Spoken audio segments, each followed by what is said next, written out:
자, 그럼 이제 김프로님의 시간 미스터 맞다 오늘 마지막 아침 방송이죠.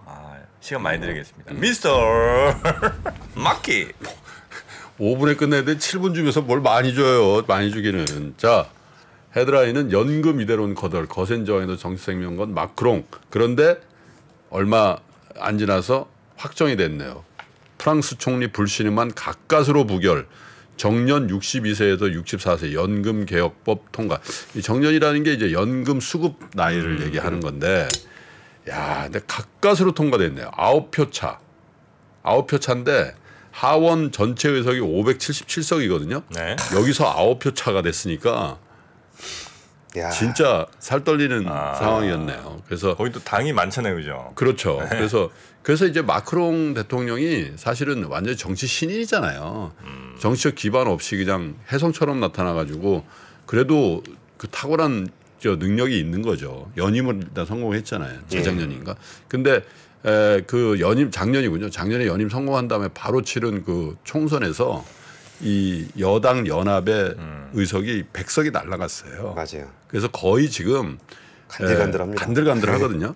근데 이게 또 이 합종연행을 하다 보니까 우리처럼 뭐 강구하게 이탈표가 누구다 이런 것들도 다 간파하기가 좀 어려울 정도로 돼 있는데 어쨌든 두 가지 안건 이거를 그 추진했던 총리의 불신임 안도 9표가 모자라서 부결했고 동시에 했던 연금 개혁안이 이제 통과가 됐는데 물론 이제 프랑스의 법 체계가 굉장히 복잡하더라고요. 읽어보니까. 네. 그래서 이게 이제 그 총리가 하원을 통과시키지 않고 그냥 그 패스하는 수도 있고 뭐 그래요. 근데 최종적으로는 이 법안을 어디로 갖고 가야 되나 우리들은 헌법재판소 같은 헌법위원회에 갖고 와서 추인을 받는데 그 절차는 뭐 거의 문제가 없는 거라고 그래요. 그래서 일단 프랑스의 연금 개혁안은 이제 입법이 됐다 이렇게 보시면 되는데 이게 대체로 보면 프랑스란 나라가 유럽 전체에서도 연금이 가장 좋은 나라 중에 그렇죠. 하나거든요. 그래서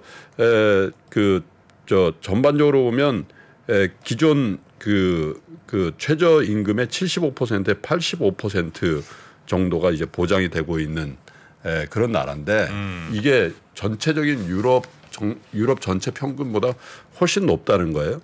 예를 들면 프랑스의 순연금 대체율은 풀타임 근로자 대비 74%인데 이런 거죠. 내가 이제 은퇴 전에 예를 들어서 100유로를 받고 있었다. 그러면 74유로 은퇴하고 받는 거죠. 그런 얘기잖아요. 근데 OECD 평균이 62%고 유럽연합 평균이 64%니까 사실 연금 천국이다 얘기할 정도가 되는 거고 또 프랑스는 퇴직자의 4.4%가 빈곤선 그러니까 적절한 생활에 필요한 최소소득 이하로 생활하고 있는데 이건 역시도 OECD에서 가장 낮은 수준이에요.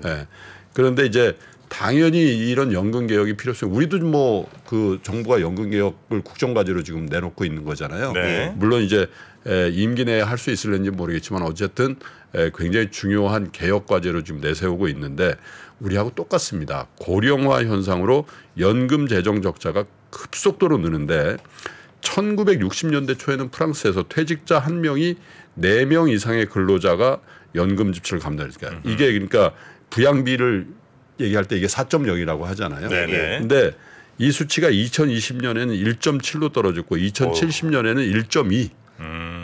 네. 그러니까 한 명이 이제 한 명 부양해야 되는 그런 상황이니까 사실 소득이 없는 사람이고 난 소득이 있으면 내 소득 반을 줘야 된다는 거죠. 그렇죠. 네.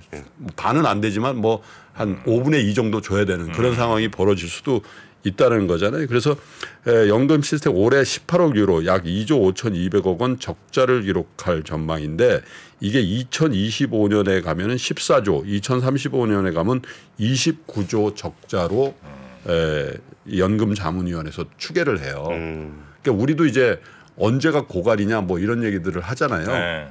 근데 사실은 그 반대쪽에 있는 사람은 야 원래 받아서 주는 거야. 이런 논리를 하는데 지금 프랑스는 받아서 주고 있는데 이게 받아서 줘도 안 되는 상황으로 이제 가는 게 현실화가 되고 있는 거죠.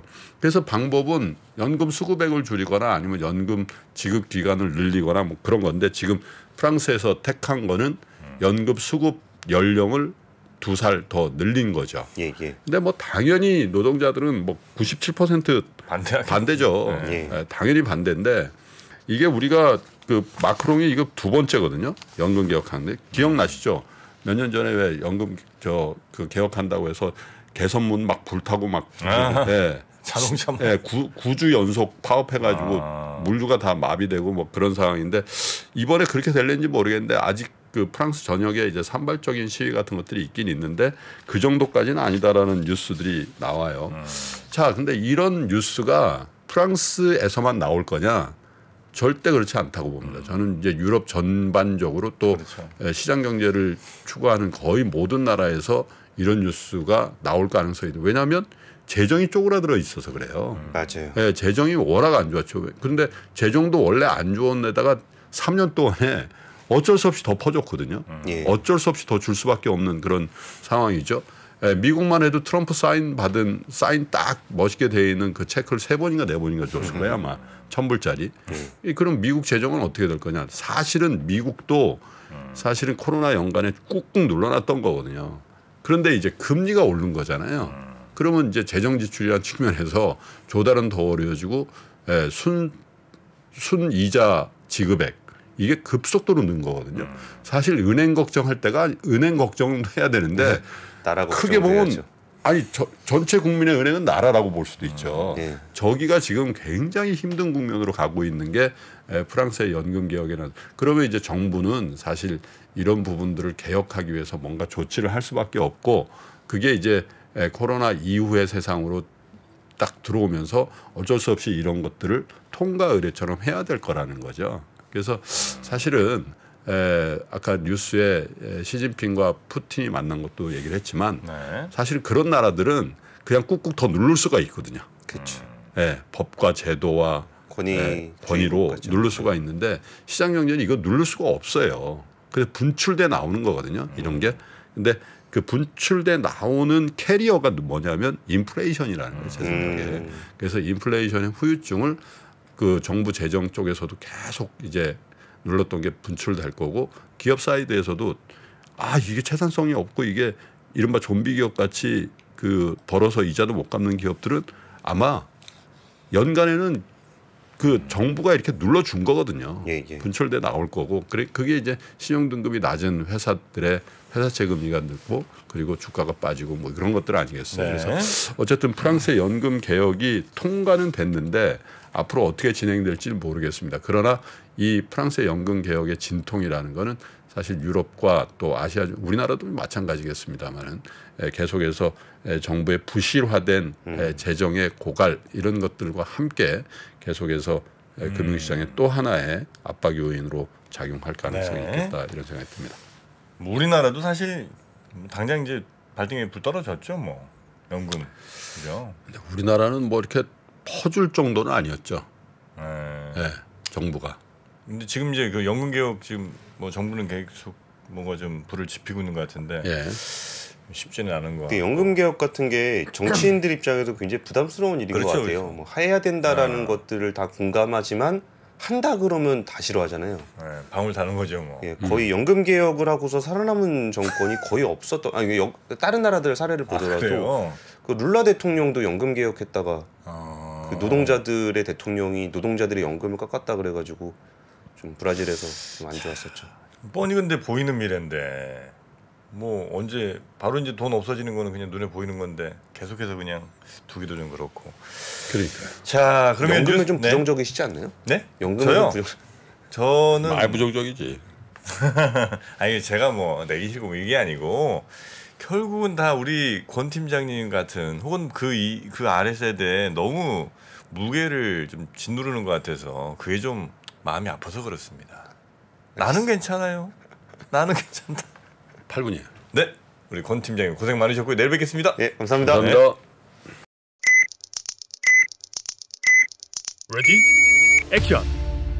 유튜브에 공개도 하기 전에 조기 마감되어 구독자 여러분들께 소개조차 할 수 없었던 3프로TV 주식 부동산 액션 스퀘어.